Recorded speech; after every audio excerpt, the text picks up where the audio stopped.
नंदी अनंत सिद्ध अरिहंत आचार्य श्री उपाध्याय जी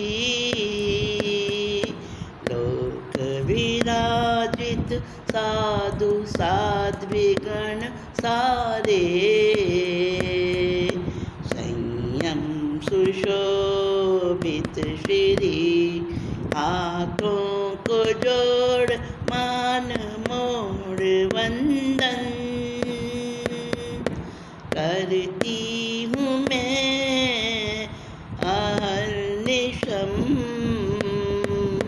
संबोधि करो प्रदान प्रभु कृपालु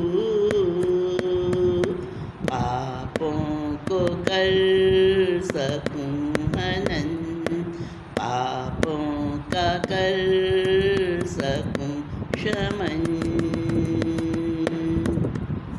पंच परमेष्ठी गुरु भगवंतों को हृदय की अनन्य आस्था सहित बारंबार वंदन अभिवंदन। आप सबके अंतर हृदय में विराजित शुद्ध परमात्मा तत्व को भी मेरा अभिनंदन। साथियों, मिथ्या दर्शन शल्य का प्रकरण, ये विवेचन हम एक अभावी वीणरत्न के माध्यम से हम सुन रहे हैं, जो कि साधु बन चुका है, मुनि वेश धारण कर लिया है, परंतु उदाई राजा को मारने के लिए साधु बना है। वो आत्मकल्याण के लिए नहीं बना है। मिथ्यात्व उसके अंदर में हर समय उबल रहा है और बढ़ रहा है। 9 अभावी हुए हैं भगवान महावीर के शासन में, तो उन 9 अभावी में से एक अभावी है ये वीणरत्न। अब 9 अभावी कौन से हैं? अंगार मर्दक श्रेणी की दादी संगम देव और कपिला दासी पालक धनवंतरी विनय कालू नमुची नव में अभावी के अतिरिक्त भी मिथ्यात्वी जितने प्राणी हैं, तीसरे इस शल्य के धारक कुगतियों में गमन के कामी हैं। दृष्टिकोण हठीला हो, नहीं सोच जिनका लचीला हो, मिथ्यात्वी वो होते अशुभ कर्म बोते हैं। कथ करनी करे इंद्रभूति गौतम सी मगर सम्यक तुहीन मिथ्यात्व के अंधकार में संयम का तेज भी हो विलीन। आगम कहीं उन्हें अज्ञानी कषाय ग्रस्त और अभिमानी विनय रतन जैसे मिथ्यात्व के शल्य बिंधे। तो बता रहे हैं कि मिथ्यात्व के अनेकों रूप है। वीणरत्न वो मिथ्यात्व से भरपूर है। उसने इसीलिए संयम स्वीकार किया। राजा उदाई को मैं कैसे मारूं? सचमुच संसार में रहकर, लोगों के समाज के बीच में रहकर, ग्रस्त में रहकर तो मैं उसे मार नहीं सका। अब तो उसके लिए मुझे मुनि ही बनना पड़ेगा, क्योंकि साधु पर कोई शंका नहीं कर सकता हत्यारा होने की। तुम साधु बन गया, देखो धर्म को लजाने वाला। दोस्तों, मिथ्यात्व के बहुत सारे रूप हैं। सबका वर्णन तो मुश्किल है करना, पर 25 प्रकार बताए हैं मिथ्यात्व के। मुख्य 25 प्रकार। उसमें मिथ्यात्व के सारे ही भेद समाहित हो जाते हैं।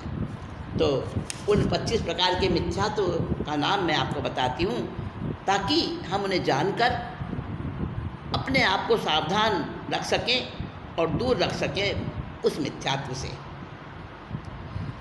जीव धर्म साधु मोक्ष मार्ग 8 कर्म मुक्त इन पांचों की परस्पर जो है विपरीत धारणा, उन्हीं के प्रसार से सहज बन जाएगी मिथ्यात्व के 10 भेदों की विचारणा। 5 अभिग्रही अधिलौकिक अलौकिक कहे, कुप्रावचनिक न्यून मिथ्यात्वी प्रसारणा। अतिरिक्त विपरीत अक्रिया अज्ञान सहित, अविनय असाधना मिथ्यात्व करो वारणा। अविनय असाधना मिथ्यात्व करो वारणा। 25 नाम हैं, 25 प्रकार हैं मिथ्यात्व के। इस सवैये में उनको बताया गया है, जीव को अजीव समझे वो मिथ्यात्व, धर्म को अधर्म समझे वो मिथ्यात्व, साधु को असाधु समझे वो मिथ्यात्व, मोक्ष मार्ग को संसार का मार्ग समझे तो मिथ्यात्व, 8 कर्मों से मुक्त को अमुक्त समझे तो मिथ्यात्व, और फिर विपरीत बोलना, यानी अजीव को अजीव समझे तो मिथ्यात्व, अधर्म को धर्म समझे तो मिथ्यात्व, असाधु को साधु समझे तो मिथ्यात्व, संसार के मार्ग को मोक्ष का मार्ग समझे तो मिथ्यात्व, और 8 कर्म से युक्त को 8 कर्म मुक्त समझे तो मिथ्यात्व। तो 10 भेद हो गए। फिर 5 अभिग्रही सांशयिक जो पीछे बताए थे, है ना, 15 हो गए। लौकिक मिथ्यात्व अलौकिक मिथ्यात्व 17 हो गए। फिर 18वां भेद है कुप्रावचनिक मिथ्यात्व। फिर 19वां है न्यून मिथ्यात्व, और 20वां है अतिरिक्त मिथ्यात्व। फिर है विपरीत मिथ्यात्व, 22वां है अक्रिया मिथ्यात्व, 23वां अज्ञान मिथ्यात्व, 24वां अविनय मिथ्यात्व, और 25वां असाधना मिथ्यात्व। जो इन नाम की क्रियाओं को गलत तरीके से करता है वहीं पर मिथ्यात्वी बन जाता है। पुद्गलानंदी में आ जाता मिथ्यात्व का रंग, जमाली जैसे मिथ्यात्वी अड़ जाते गुरु के संग। मिथ्या दृष्टि बन जाते हम जब जब ताने अपनी बात, मिथ्या दर्शन शल्य देता उसी समय आघात। सभी प्रकार के मिथ्यात्वों से बचा लें चेतन को, ये संभव है सिर्फ तभी जब धारें हम समकित रत्न को। देखो, समकित ही एक ऐसा उपाय है, एक ऐसा रामबाण औषध है, उसके बिना मिथ्यात्व और किसी चीज़ से नहीं जाता। मिथ्या दर्शन शल्य और किसी भी प्रकार से ये कांटा नहीं निकलता, केवल समकित रूपी सुई से ही निकलता है। दोस्तों, हम भी जब जब अपनी तानते हैं तब तब हम मिथ्यात्वी बन जाते हैं। 9 अभवी, और उसमें भी एक नाम विनय रत्न का। उसी विनय रत्न की बात हम यहाँ पे कर रहे हैं, जो उदाई राजा के साथ द्वेष करता था, इसीलिए उसने साधु गुण ग्रहण किया था। अब देखो 12 वर्ष उसको बीत गए हैं संयम अंगीकार किए हुए, ऊपर से धर्म क्रिया कर रहा है, साधु की तरह से जीवन बिता रहा है, संयमी कहलाता है। 12 वर्ष बीत गए, थोड़ा बहुत समय भी नहीं, देखो तो सही, लेकिन अभी तक उसके अंदर में मिथ्या दर्शन शल्य का कांटा निकला नहीं है। छुरी छुपा कर रखी हुई है, कब मौका मिले और कब विनय रत्न सोचे कि कब मैं उदाई की हत्या कर दूँ। एक बार विचरण करता हुआ मुनियों का संग, वही संग जिस संग में दीक्षा ले रखी थी विनय रत्न ने, मुनि कहलाता था, तो वही संग विचरण करता करता पाटलिपुत्र आया एक बार। अब राजा उदाई तो बड़ा धर्मनिष्ठ था, वंदन करने, हाँ भाई आचार्य पधारे, हाँ भाई मुनिराज पधारे हैं, मेरी नगरी में बड़ा धन्य हो गया हूँ मैं, गंगा मेरे द्वार पे खुद चल कर आई है। तो गया, दर्शन को वंदन को अनेकों बार गया। अब देखो दिन आया पक्षी का, 15 दिनों में पक्षी आती है। महीने के 2 पक्ष होते हैं, शुक्ल पक्ष और कृष्ण पक्ष। तो 15वें दिन को पक्ष कहते हैं, उसी को पक्षी कहते हैं। तो पक्षी का दिन जो होता है जो प्रतिक्रमण रोज किया जाता है, पक्षी के दिन विशेष प्रतिक्रमण होता है कि अगर हम रोज ना भी कर पाए, अपने पापों की मिच्छामि दुक्कडम नहीं दे पाए, तो पक्षी के दिन तो कर ही लें। तो पक्षी का पर्व था। विनोदन ने सोचा आज तो राजा जरूर पोषद करेगा। पक्षी पर जैन दर्शन अनुसार, जैन धर्म अनुसार जो साधक होते हैं, धर्म श्रद्धालु होते हैं, वो पोषद करते हैं, संवर करते हैं, संतों के वहाँ रुकते हैं, साधु जैसा जीवन बिताते हैं एक दिन एक रात के लिए। तो उसे पता था कि आज तो राजा उदाई जरूर यहाँ पर रहेगा, रात में भी रुकेगा, औषध करेगा जरूर, और आज मुझे मौका लग जाएगा। श्रद्धाशील उदाई ने औषध का व्रत धारण किया, रात्रि में कक्ष में आचार्य देते देशना, विनय रतन भी आ गया, ध्यानस्थ जब उदाई था, आचार्य सोए थे, हत्यारा गर्दन काटे, फेंकी छुरी बाहर गया, फौरन कहीं जाकर छिपा, जगे आचार्य समझ में आया, क्या थी घटना ये घटा, हील ना होना धर्म की, उठाई थी वो ही छुरी, प्राणांत आचार्य करें, जेल का प्रायश्चित करें। उदाई राजा की हत्या कर दी। कोणिक के पोते राजा उदाई की हत्या कर दी। कोणिक के बेटे क्षणिक के पोते, उसकी हत्या कर दी। किसने? विनय रत्न ने, मुनि विनय रत्न ने, जो मुनि तो कहलाता था। कैसे करी कि राजा उदाई जो था पौषद व्रत में थे। पौषद व्रत में धर्म जागरणा, रात्रि में धर्म का चिंतन, स्वाध्याय इत्यादि में समय बिताते हैं। तो उसी क्रम में उदाई राजा रात्रि में उस कमरे में आए जहाँ पे आचार्य जो थे वो धर्म चर्चा कर रहे थे, धर्म देशना दे रहे थे। और उदाई भी वहाँ पर आकर, उदाई राजा वो भी अपने आप को धर्म के उस स्वाध्याय में लगाने के लिए वहाँ बैठे, औषध में थे। और विनय रत्न मुनि भी वहीं आके बैठ गए। जब थोड़ी देर के बाद आचार्य को तो नींद आ गई और उदाई राजा ध्यान की स्थिति में ध्यानस्थ हो गए, तब तो विनय रत्न को मौका मिल गया। फौरन अपनी छुरी निकाली जो 12 वर्षों से संभाली हुई थी, और एक झटके में ध्यानस्थ उदाई राजा की गर्दन उड़ा दी।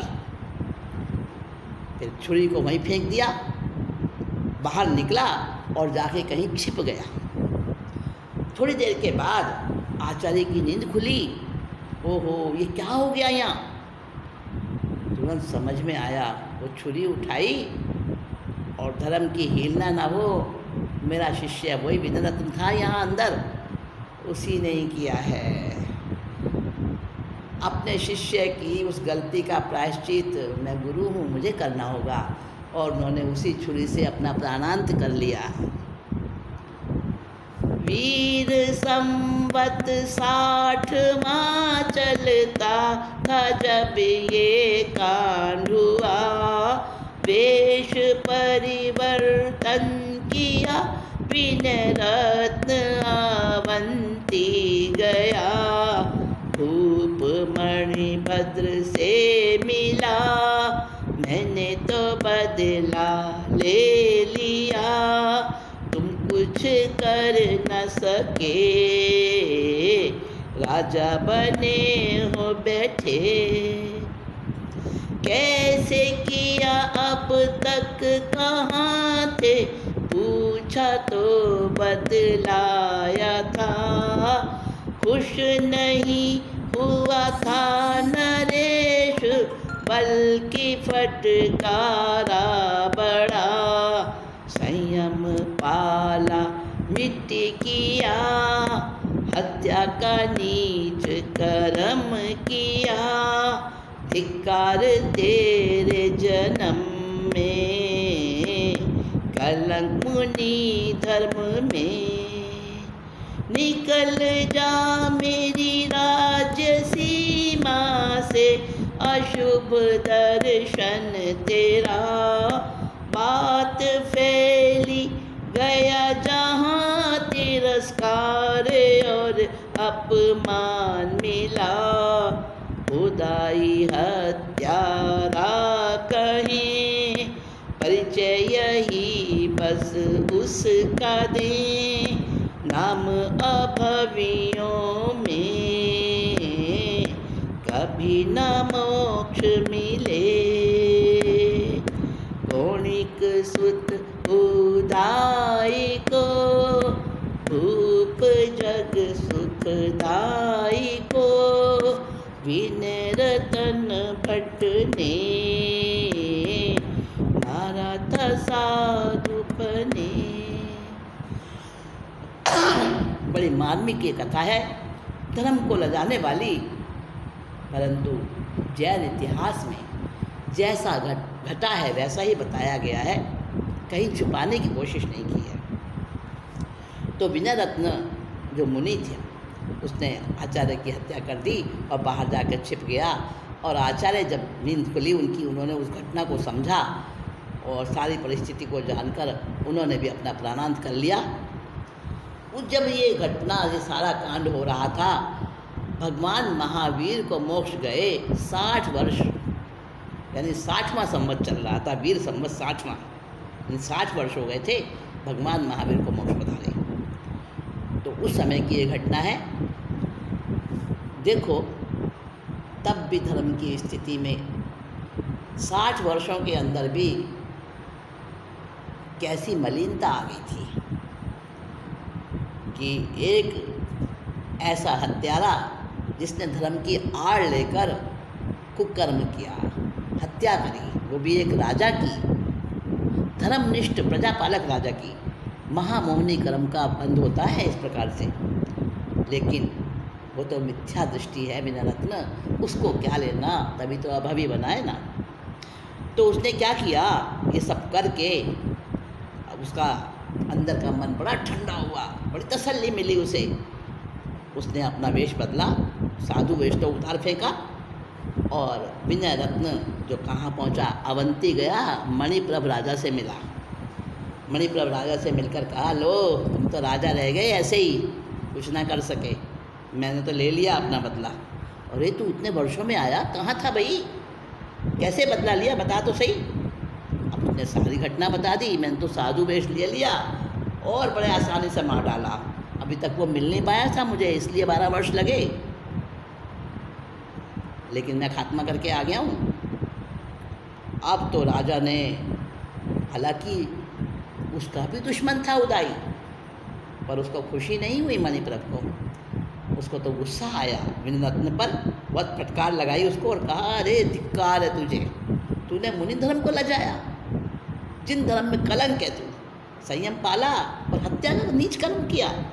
निकल जा मेरी नगरी से, मेरी राज्य सीमा में। अगर तूने अपना अशुभ दर्शन दिखाया तो बचेगा नहीं, तू चला जा यहाँ से।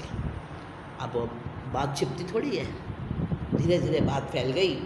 जहाँ भी जाता लोग कहते, आ गया उदय राजा का हत्यारा। यही उसका परिचय बन गया और अभावियों में उसका नाम है। अभावी का मतलब कभी मोक्ष नहीं जाएगा। कांटा चुभे फिर निकल जाए, दूर होता दर्द भी। काल अनंत जन्म मरण में रुलता ही रहे अभावी।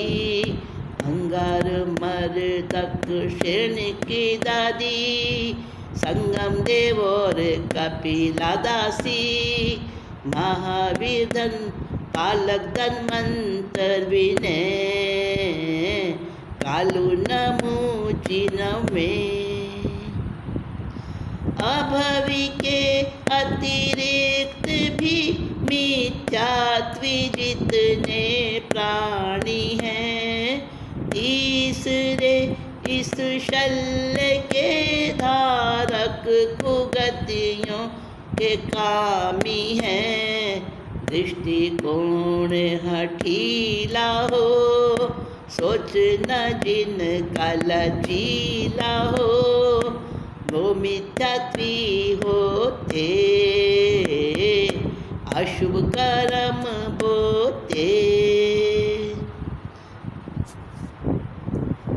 कहते हैं कि 9 अभावियों में अंगार मर्दक, क्षणिक की दादी, संगम देव, कपिलादासी, पालक, धन्वंतरी, विनय, कालू कसाई और नमूची, ये जो नाम है तो एक अभावी, ये भी इसमें इनका नाम भी है विनय रत्न का।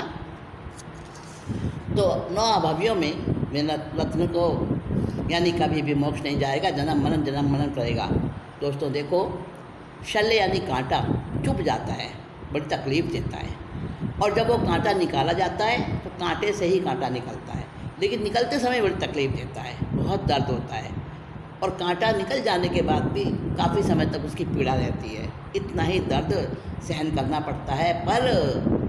पर ये जो मिथ्या दर्शन शल्य है, तीसरा शल्य, माया शल्य, निदान शल्य और मिथ्या दर्शन शल्य, जो तीसरा शल्य है ना, मिथ्या दर्शन नाम का, ये तो ऐसा दर्द देता है कि जन्मों जन्मों तक पीछा नहीं छोड़ता, कभी भी मोक्ष के नज़दीक नहीं ले जाने देता, और जन्म मरण में रुलाता ही रहता है।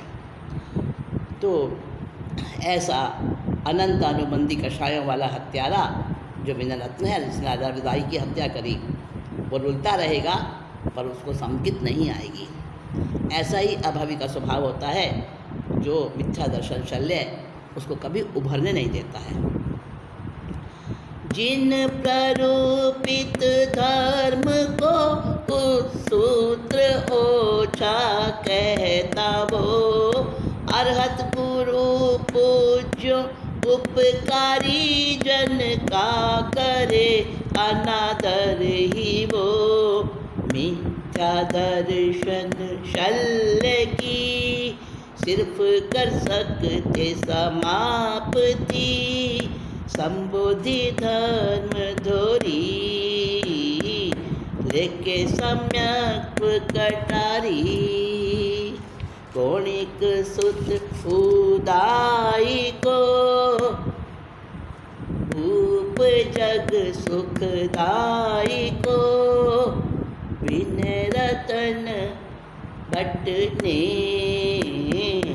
मारा था साधुपने। कहते हैं कि एक समुचित ही ऐसा उपाय है जिससे मिथ्या दर्शन शल्य का कांटा हमेशा को निकल जाता है। तो अब पुद्गलानंदी इस मिथ्यात्व के रंग को हम थोड़ा छोड़ दें और समकित की ओर हम बढ़ें। मिथ्या दर्शन शल्य का जो शुक्ल पक्ष है दोस्तों, वो समकित है।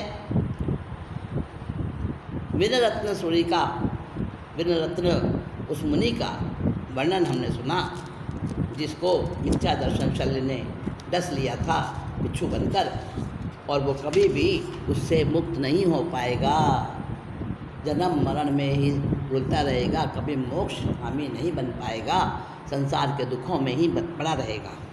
और अब हम अगली मीटिंग में बात करेंगे समकित की, सम्यक्त्व की। तो तैयार रहिए। समकित के उस गुणों को सुनने के लिए, समकित के उस विशेषताओं को जानने के लिए जिससे कि मिथ्या दर्शन शल्य का हमेशा को अंत हो जाता है। आज मैं इतना ही कहकर अपने इस वर्णन की, अपने इस विवेचन की, अपनी इस मीटिंग की समाप्ति की ओर जा रही हूँ। और बहुत जल्दी अगली मीटिंग में, यानी मिथ्या दर्शन शल्य का शुक्ल पक्ष लेकर, सम्यक्त्व लेकर आपके पास में फिर से आती हूँ, और तब तक के लिए आप इंतजार कीजिए, थोड़ा सा प्रतीक्षा कीजिए। संबोधि श्री को आज्ञा दीजिए। नमस्कार। जय।